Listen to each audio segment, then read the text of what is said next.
तो क्या एक बार फिर से एक नई महामारी चाइना में आ रही है और इस महामारी से भारत कितनी दूर है और इस महामारी को लेकर क्यों कहा जा रहा है कि 1 जनवरी अमेरिका को एक सूचना मिलती है, फिर 2 जनवरी मिलती है और अब ये 3 जनवरी। आखिरकार चल क्या रहा है? जियोपॉलिटिक्स में बहुत कुछ चल रहा है, हमेशा की तरह जानने को मिलेगा बहुत कुछ। आइए जानते हैं इन खबरों को विस्तार से। कोविड-19 के 5 साल बाद चीन में फिर एक बार एक नए वायरस का कथित तौर पर संक्रमण फैल रहा है। इसके लक्षण भी कोरोना की ही तरह हैं। इस नए वायरस का नाम है ह्यूमन मेटान्यूमो वायरस, जो कि एक आरएनए वायरस है। वायरस से संक्रमित होने पर मरीजों में सर्दी और कोविड-19 जैसे लक्षण दिखते हैं। इसका सबसे ज्यादा असर छोटे बच्चों पर देखा जा रहा है, जिनकी उम्र कम 2 साल से कम उम्र है। चीन के रोग नियंत्रण और रोकथाम केंद्र के मुताबिक इसके लक्षणों में खांसी, बुखार, नाक बंद होना और गले में घरघराहट शामिल है। एचएमपीवी के अलावा इन्फ्लुएंजा ए, माइकोप्लाज्मा निमोनिया और कोविड-19 के केस भी सामने आ रहे हैं। इसमें मरीजों की संख्या लगातार बढ़ी है। सोशल मीडिया पर किए गए एक पोस्ट में मरीजों की फोटो पोस्ट करते हुए दावा किया गया है कि चीन ने वायरस के फैलने के बाद कई जगहों पर इमरजेंसी घोषित कर दी है। दावे के मुताबिक अस्पतालों और शमशान घाटों में भीड़ बढ़ रही है। हालांकि चीन की तरफ से ऐसी कोई जानकारी नहीं दी गई है। द स्टार की रिपोर्ट के मुताबिक सीडीसी ने पहले से अस्थमा और क्रोनिक ऑब्स्ट्रक्टिव पल्मोनरी जैसी बीमारियों से जूझ रहे मरीजों में संक्रमण का खतरा ज्यादा होने की बात कही है। खांसने और छींकने से वायरस के फैलने का खतरा अधिक है। वायरस का असर ज्यादा होने पर इसमें ब्रोंकाइटिस और निमोनिया भी हो सकता है। रॉयटर्स के मुताबिक चीन इससे निपटने के लिए एक निगरानी सिस्टम की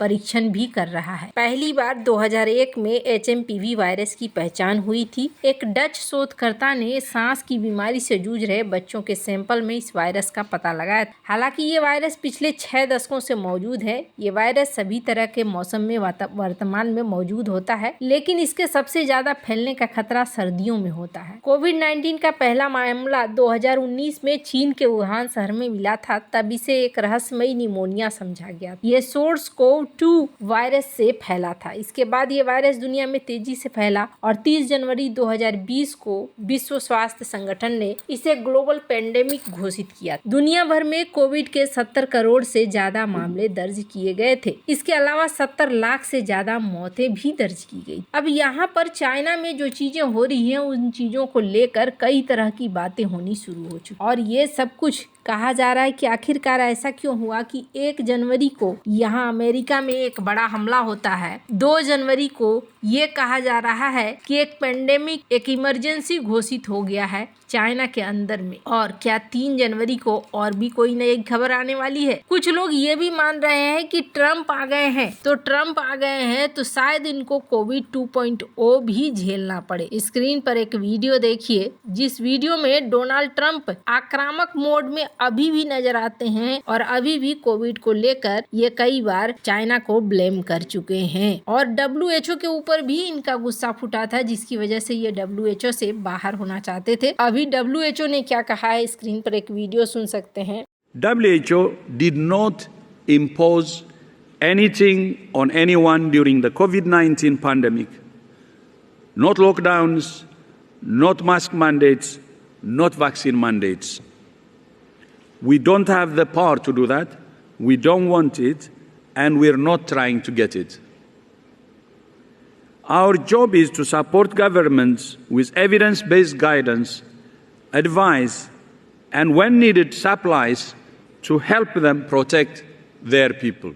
WHO ने यहाँ पर कहा है कि देखो, हमने उस समय भी कुछ ऐसा नहीं किया था जिससे कि लोगों को ये लगे कि हमने थोपा। हमने कुछ भी नहीं थोपा था। हमने न तो लॉकडाउन थोपा था, हमने न तो मास्क पहनने को बोला था, हमने न तो मास्क पहनने के लिए दबाव डाला था। हमने ऐसा कुछ भी नहीं किया था जो कि एक दबाव में लगे। हमने आप लोगों को आपकी मर्जी के हिसाब से सिर्फ हमने सुझाव दिया था। हमारा काम है सुझाव देना, इससे ज्यादा कुछ नहीं। पर WHO एक बहुत बड़ी संस्था है और इनकी बातों पर बहुत ज्यादा भरोसा दुनिया करती है, इसलिए ये बहुत महत्वपूर्ण हो जाता है। अभी माना जा रहा है कि अगर ये महामारी सचमुच में फैली है, अगर सोशल मीडिया में देखेंगे तो एक के बाद एक कई सारे पोस्ट इस तरीके के दिख रहे हैं और ये पोस्ट थोड़े डराने वाले पोस्ट लग रहे हैं। अगर ये मामला कहीं से भी सच है, इस मामले का असर अमेरिका में भी पड़ेगा, दुनिया में भी पड़ेगा, भारत में भी पड़ेगा। इस स्क्रीन पर देख सकते हैं, अमेरिका में एक समय था जिसने बवाल खड़ा किया और डोनाल्ड ट्रंप की सत्ता तक छीन ली। ऐसा मौका भी आया और ये सब कुछ क्यों आया? इसलिए आया क्योंकि इस पेंडेमिक के बाद अमेरिका की भी पोल खुल गई, अमेरिका के हेल्थ सिस्टम की भी पोल खुल गई। जो सुपर पावर देश था, उस सुपर पावर देश में किस तरीके से अस्पताल की हालतें हो गई वो देखने को मिली और फिर लॉकडाउन लग। अब ऐसा नहीं है कि इस लॉकडाउन से चाइना अछूता रहा है, चाइना में भी लॉकडाउन लगा और चाइना में एक समय ये जिमी जिमी गाना बहुत पॉपुलर हुआ था। क्यों पॉपुलर हुआ था? क्योंकि ये लोग उस समय लॉकडाउन से परेशान हो गए थे और परेशान होकर लोग खाना मांग रहे थे। तो खाना मांगने के लिए चूंकि चाइना में बहुत ज्यादा पाबंदियां हैं, तो लोगों ने उस समय इस चीज को लेकर गाने के रूप में इस बात को पेश करने लगे थे। ये गाना गाते थे ताकि खाना मिले। चूंकि चाइना में जिमी कहा जाता है चावल को, तो ये कटोरा दिखाकर इस गाने को गाते थे, जिमी जिमी आजा आजा। विरोध प्रदर्शन का ये एक तरीका बन गया था। ऐसे हालात उस समय पैदा हो गए थे, उस समय पैदा हो गए। हालांकि जिसमें चाइना में ये चीजें फैली थी, तब पूरी दुनिया को कहीं न कहीं WHO सही इंफॉर्मेशन नहीं दे पाया था। पूरी दुनिया को समझ में भी नहीं आया था कि ये चीज क्या निकल कर दुनिया भर में फैलेगी। पर